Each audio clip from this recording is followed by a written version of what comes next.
Mais ce n'était que le début. Ce qui est venu après était si perturbant que même les prêtres qui effectuaient le rituel ont dû vomir. Ce n'est pas de la fiction. Cela s'est produit des milliers de fois dans l'Europe médiévale. Et les méthodes qu'ils utilisaient étaient psychologiquement si dévastatrices que les experts modernes de la torture les étudient encore aujourd'hui. Dans les prochaines minutes, je vais te montrer les vrais documents, les lois réelles et les témoignages terrifiants qui révèlent un système pénal si calculé, si théâtral et si brutal que les films d'horreur modernes semblent apprivoiser en comparaison. Et voici ce qui va vraiment te perturber, les personnes qui ont conçu ces punitions n'étaient pas des monstres sadiques. C'étaient des dirigeants communautaires respectés, des prêtres et des législateurs qui croyaient accomplir l'œuvre de Dieu. Reste avec moi, car à la fin de cette vidéo, tu comprendras pourquoi un historien a appelé cela la destruction la plus systématique du corps féminin dans l'histoire européenne. Et un avertissement équitable, certaines choses que tu vas entendre dépassent des limites dont tu ignorais l'existence. Avant d'arriver aux punitions concrètes, tu dois comprendre quelque chose de crucial. Ce n'était pas le chaos. C'était un système. Une machine de terreur soigneusement construite qui opérait à travers les siècles et les continents, des villages gelés de Norvège aux places brûlées par le soleil d'Espagne. Dans l'Europe médiévale, le corps d'une femme ne lui appartenait jamais vraiment. Au moment où elle se mariait, elle devenait ce que les juristes appelaient une femme couverte, une femme couverte. Couverte par l'identité de son mari, sa propriété. Et comme toute propriété, les dommages causés à elle étaient un crime contre le propriétaire, pas contre elle. Une femme adultère ne brisait pas seulement une promesse de mariage. Elle commettait un vol. Elle falsifiait des héritiers. Elle détruisait le bien le plus précieux d'un homme, sa certitude sur sa lignée. Réfléchis un instant à l'économie de cela. Dans un monde sans test ADN, sans certificat de naissance, le seul moyen pour un homme d'être sûr que ses enfants étaient vraiment les siens était le contrôle sexuel absolu sur sa femme. Son infidélité ne blessait pas seulement sa fierté, elle menaçait de détourner toute sa fortune vers la lignée d'un autre homme. Elle pouvait détruire les alliances entre familles. Elle pouvait invalider les traités entre royaumes. La réaction devait donc être proportionnelle à la menace perçue. Et c'est là que ça devient sombre. Car ces punitions n'étaient pas seulement destinées à blesser une femme. Elles étaient conçues pour terroriser des milliers. Créer des spectacles si vivants, si marquants que chaque femme dans chaque village porterait ces images comme une marque au fer rouge dans son esprit. La cruauté était le but. L'horreur était le message. Et voici la partie qui devrait te perturber le plus, les communautés qui exécutaient ces punitions n'étaient pas remplies de gens mauvais. Elles étaient remplies de gens ordinaires qui avaient été conditionnés à croire que ce niveau de violence contre les femmes n'était pas seulement acceptable, mais juste, nécessaire, sacré. Commençons par la punition qui était considérée comme clémente. Ils l'appelaient la charrette ou la marche de pénitence. Mais ces termes doux cachent quelque chose de bien plus sinistre. C'était une guerre psychologique, déguisée en justice. Et la première arme dans cette guerre était le rasage. Imagine que tu es une femme dans une ville allemande du XIVe siècle. Avant l'aube, le bailli et ses hommes font irruption dans ta maison. Ils ne t'arrêtent pas en silence. Ils s'assurent que tes enfants regardent pendant qu'ils te traînent vers la place de la ville, où une chaise en bois grossier a été installée. Un barbier, parfois le même homme qui a rasé ton mari pendant des années, s'approche de toi avec des ciseaux. Mais il n'est pas là pour te couper les cheveux. Les archives historiques d'Augsbourg décrivent comment il rendait intentionnellement le rasage aussi laid que possible. Il laissait des touffes, coupées dans le cuir chevelu, laissait la femme non seulement rasée, mais avec l'air malade, monstrueux. Un rapport de 1487 décrit une femme qui les suppliait de le faire au moins uniformément. Et la foule a ri. Son humiliation était leur divertissement. Mais le rasage servait un but plus profond. Dans le symbolisme médiéval, les cheveux d'une femme étaient sa couronne, sa beauté, son identité féminine. Jeanne d'Arc a été en partie accusée d'hérésie parce qu'elle a coupé ses cheveux. Pour une femme mariée, ses cheveux attachés ou couverts étaient un symbole de sa modestie et de son mariage. Les raser signifiait la défaire en tant que femme. Non seulement enlever ses cheveux, mais son identité sociale. Puis venait le déshabillage. Et c'est là que ça devient particulièrement calculé. Dans certaines régions, il lui laissait une chemise fine, essentiellement une chemise de nuit. Dans d'autres, en particulier en Angleterre et dans certaines parties de la France, la loi exigeait explicitement la nudité complète. Pourquoi? Parce que la nudité féminine en public n'était pas seulement honteuse. Elle était spirituellement contaminante. Elle la transformait en une malédiction ambulante. Quelque chose qui empestait l'air autour d'elle. Maintenant, c'est là que la torture psychologique commence vraiment. Elle n'est pas simplement conduite dans n'importe quelle rue. Elle est promenée devant sa propre maison, devant l'église où elle s'est mariée, devant le marché où elle achetait de la nourriture, devant les maisons de gens qui la connaissent depuis son enfance. Et à chaque station, la foule grandit. Mais voici la partie vraiment diabolique, la participation n'était pas volontaire. Les registres municipaux de plusieurs villes montrent que les citoyens pouvaient être punis s'ils refusaient d'assister à ces processions. Tes voisins, tes amis, des gens avec qui tu avais partagé des repas, ils étaient légalement obligés d'être présents. Et beaucoup allaient au-delà du simple fait de regarder. Les documents judiciaires décrivent comment les foules ne jetaient pas seulement des légumes pourris, mais des pierres, de la boue mélangée avec des excréments humains, des animaux morts. Un rapport de Toul de 1342 décrit une femme qui a perdu un œil quand quelqu'un a jeté un os pointu. Un autre rapport mentionne une femme enceinte qui a fait une fausse couche à cause du traumatisme. Les autorités n'intervenaient pas. Cela fonctionnait comme prévu. La procession pouvait durer des heures. Dans les grandes villes, ils prenaient le chemin le plus long possible, faisant marcher la femme parfois pendant 6 ou 7 heures sous le soleil brûlant ou sous une pluie glaciale. Certaines femmes s'effondraient, certaines perdaient la raison directement dans la rue et criaient de manière incohérente, ce qui ne faisait qu'ajouter au spectacle. Et puis venait la dernière cruauté, le retour à la maison. Elle était libérée au seuil de sa propre porte, où elle découvrait souvent que son mari l'avait déjà exclue. On avait dit à ses enfants de ne pas lui parler. Parfois ses possessions étaient dans la rue, déjà réclamées par les voisins. Mais la punition ne s'arrêtait pas là. C'est ce qui rend cela si psychologiquement dévastateur. Une femme qui subissait ce rituel était marquée à vie. Elle ne pouvait pas se remarier, trouver du travail, prier à l'église sans s'asseoir dans une zone spéciale réservée à la pénitence publique. Une chronique de Paris décrit une femme qui, 15 ans après sa marche de pénitence, était encore reconnue dans la rue et crachée dessus.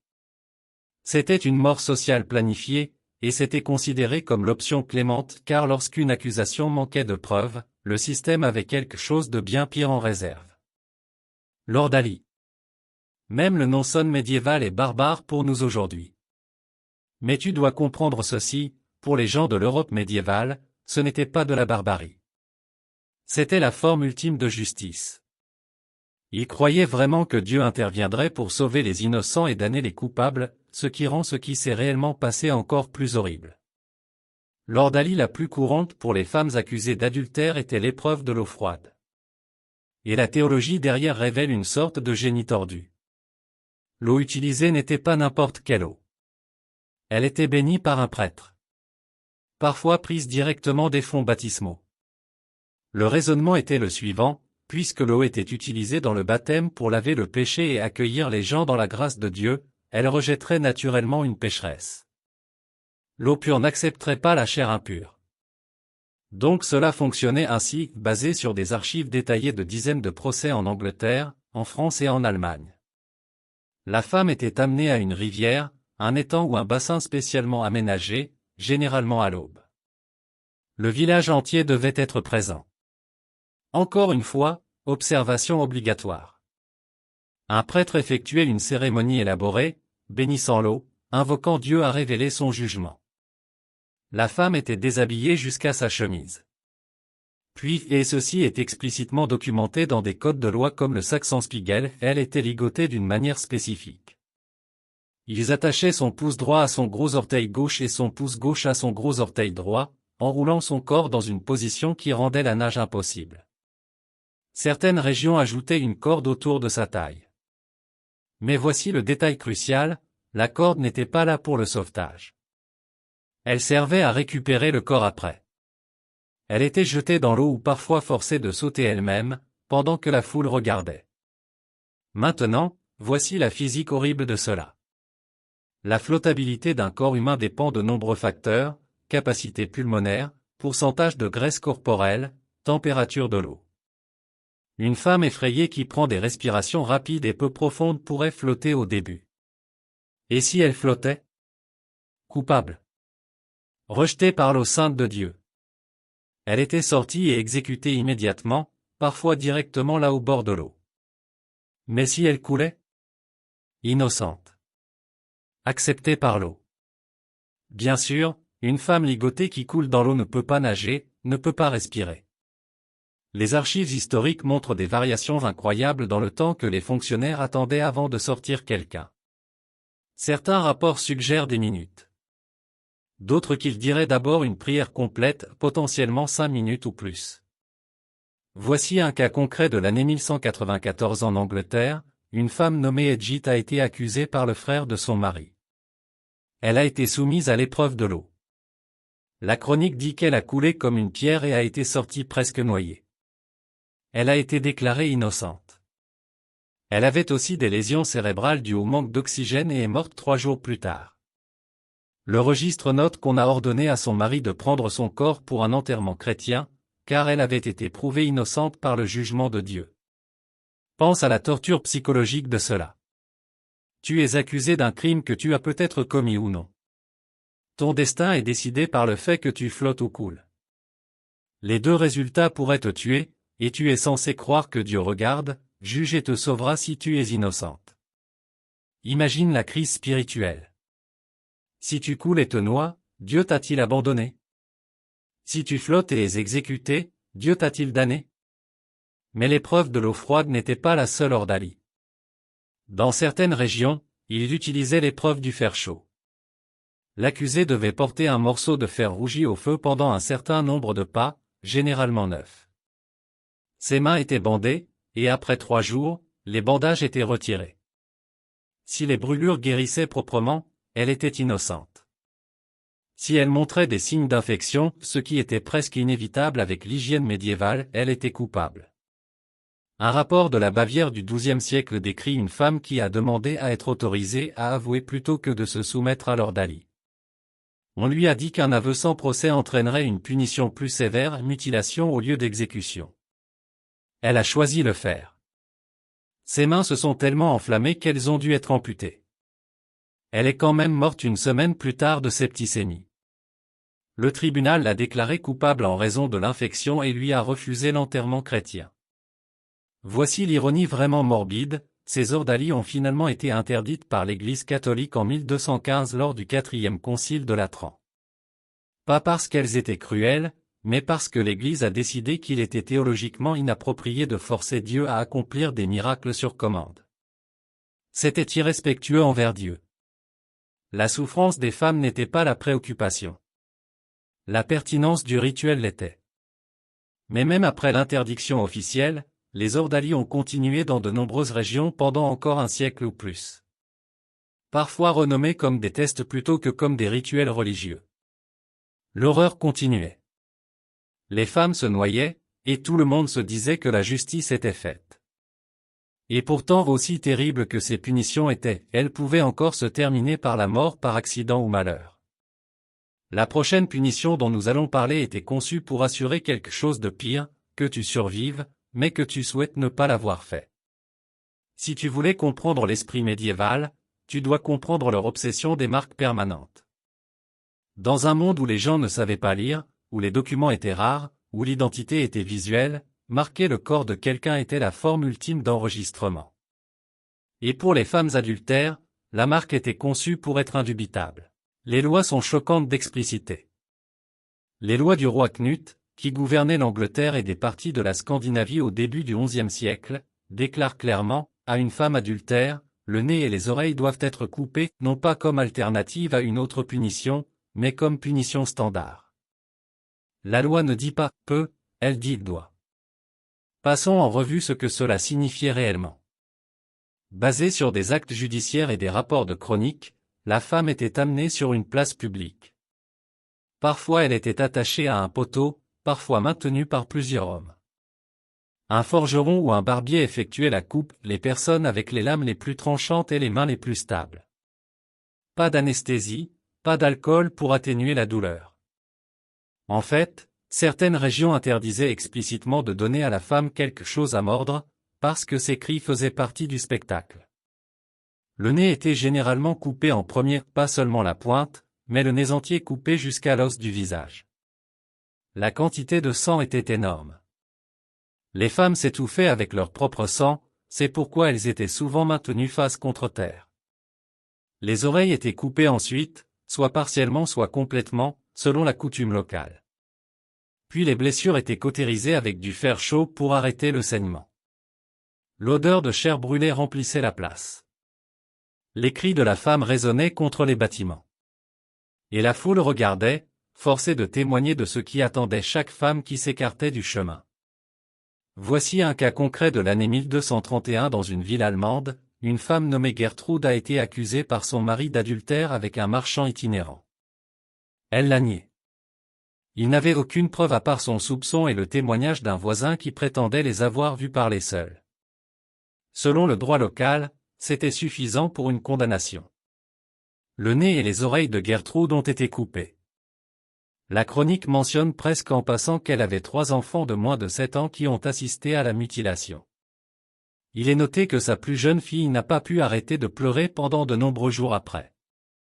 Gertrude a survécu au traumatisme immédiat, mais voici ce qui s'est passé ensuite, son mari a divorcé d'elle, ce qui était automatiquement accordé dans les cas d'adultère prouvés. Elle n'avait aucun moyen de subvenir à ses besoins. Son visage la rendait inemployable. Personne n'embaucherait une femme mutilée. Elle ne pouvait pas mendier efficacement parce que son apparence effrayait les gens. Dans les 6 mois, la même chronique rapporte qu'elle a été trouvée morte dans un fossé à l'extérieur de la ville. On supposait qu'elle était morte de faim. Personne n'a été poursuivi. Sa mort n'était légalement la responsabilité de personne. Mais le but de ces mutilations allait au-delà de la punition d'une femme. Chaque femme mutilée devenait un avertissement ambulant. Un morceau de propagande vivante qui disait « Voilà ce qui arrive aux femmes qui trompent leur mari ». Et parce que la mutilation était si caractéristique, un nez et des oreilles manquants, quiconque voyait ces femmes savait exactement quel avait été leur crime. Il n'y avait pas de cachette, pas de nouveau départ dans une nouvelle ville.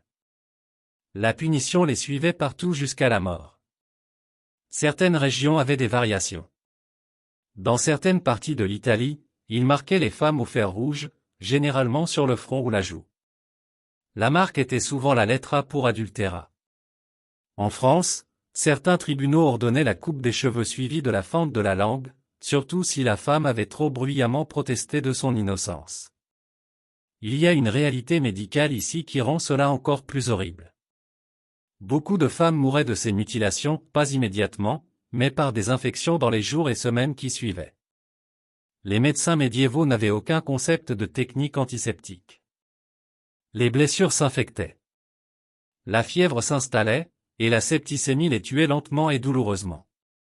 Mais légalement, cela n'était pas considéré comme une exécution. La femme avait été justement punie, et sa mort subséquente était le jugement de Dieu. Et voici peut-être le détail le plus troublant que j'ai trouvé dans mes recherches, il existe des livres de contes de plusieurs villes qui montrent des paiements aux bourreaux ou aux barbiers qui effectuaient ces mutilations. Ils étaient payés par intervention. Dans une ville de Flandre, le tarif était détaillé, 3 shillings pour un nez, 2 shillings par oreille. Il y avait une liste de prix pour la destruction des visages de femmes. Mais la mutilation, aussi permanente et dévastatrice qu'elle soit, était encore une punition pour les femmes ordinaires. Pour les femmes nobles, pour les femmes dont les familles avaient du pouvoir et de l'influence, le système juridique médiéval avait conçu quelque chose de probablement pire, une punition qui vous détruirait lentement dans l'obscurité et le silence pendant des années ou même des décennies. En 1314, l'un des plus grands scandales de l'histoire royale française a éclaté au grand jour. Il est connu sous le nom d'affaire de la Tour de Nesle. Et ce qui est arrivé aux femmes impliquées révèle peut-être la punition psychologiquement la plus dévastatrice que l'Europe médiévale pouvait concevoir, l'enfermement éternel. Marguerite et Blanche de Bourgogne étaient mariées au futur roi de France. Elles ont été prises en flagrant délit d'infidélité, ou du moins accusées. Les preuves sont floues même dans les archives historiques. Leurs amants masculins ont été brutalement exécutés, écorchés vifs et démembrés publiquement. Mais pour Marguerite et Blanche, la mort aurait été une miséricorde. Au lieu de cela, elles ont été condamnées à l'emprisonnement à vie dans des chambres de forteresse séparées. Voici ce que cela signifiait réellement, basé sur des archives architecturales et des chroniques. Marguerite a été enfermée au château Gaillard dans une chambre spécialement préparée pour sa captivité. La pièce était petite, peut-être 10 pieds sur 10. Les murs étaient en pierre épaisse. Il y avait une fenêtre étroite, trop haute pour être atteinte et trop étroite pour qu'un corps puisse passer. La porte était scellée avec un verrou de fer, et une petite ouverture au sol permettait de passer de la nourriture une fois par jour. Elle n'était autorisée à recevoir aucun visiteur, aucune lettre, aucune nouvelle du monde extérieur. Le seul contact humain qu'elle avait été avec le gardien muet qui poussait un plateau de nourriture par l'ouverture. Aucun livre ne lui était permis, car les femmes de son rang ne savaient généralement pas lire.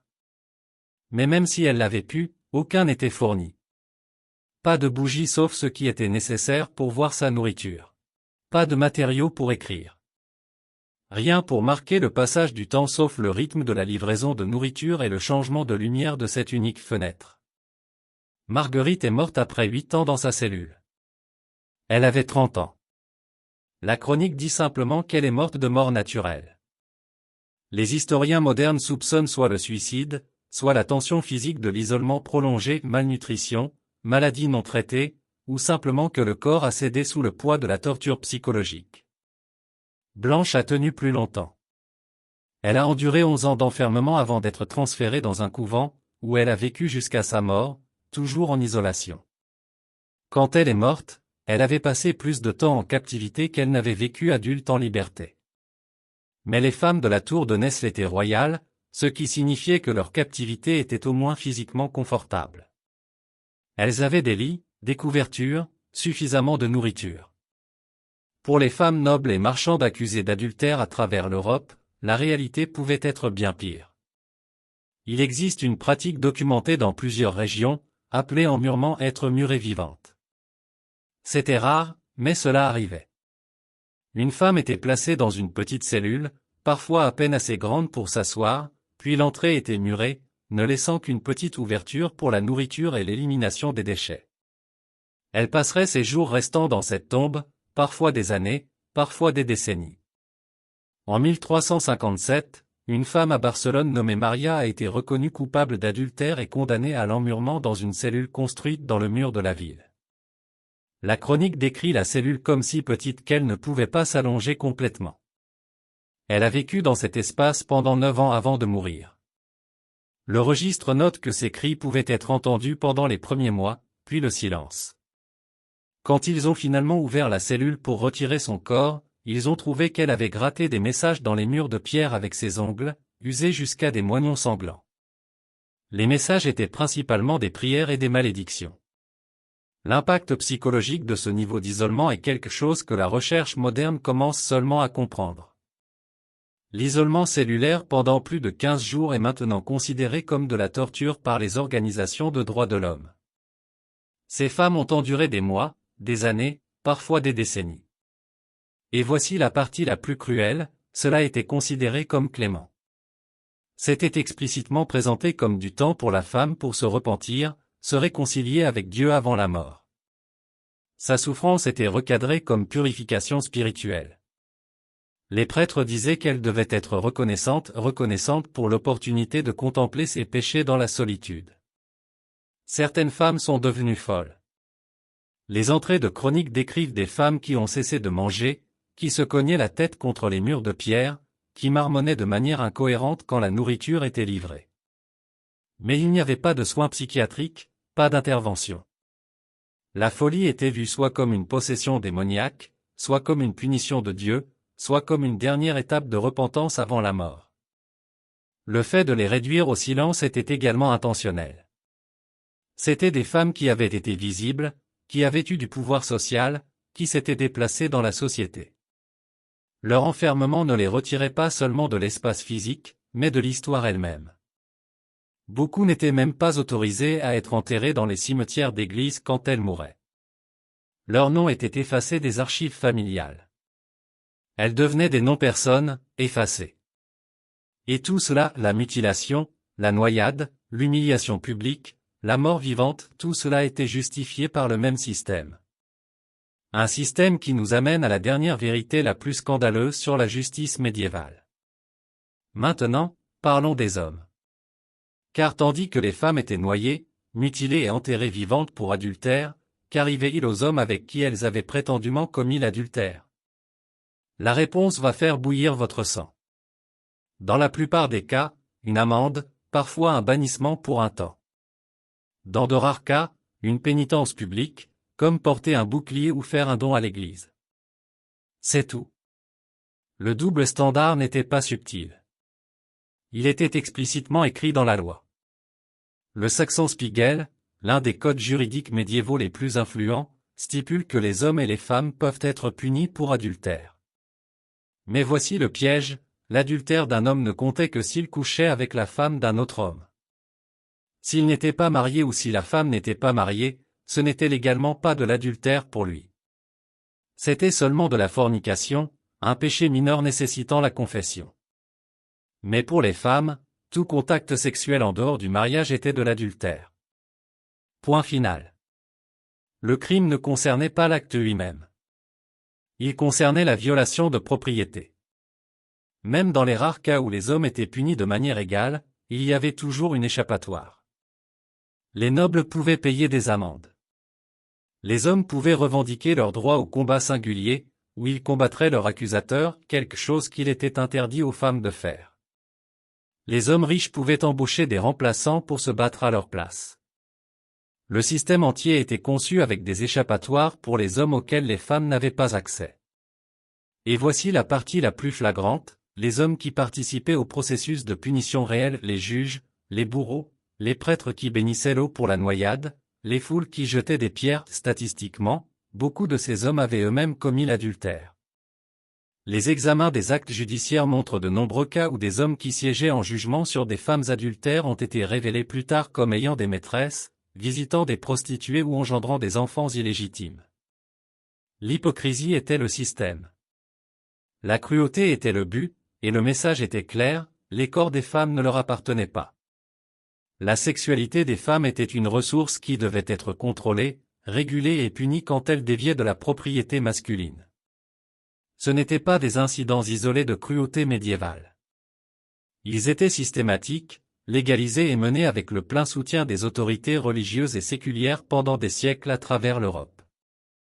Des milliers de femmes, peut-être des dizaines de milliers, ont vécu ces horreurs. Et peut-être le plus troublant est à quel point cette histoire est réellement récente. Certaines de ces pratiques ont continué sous forme modifiée jusqu'au XVIIIe siècle et au-delà.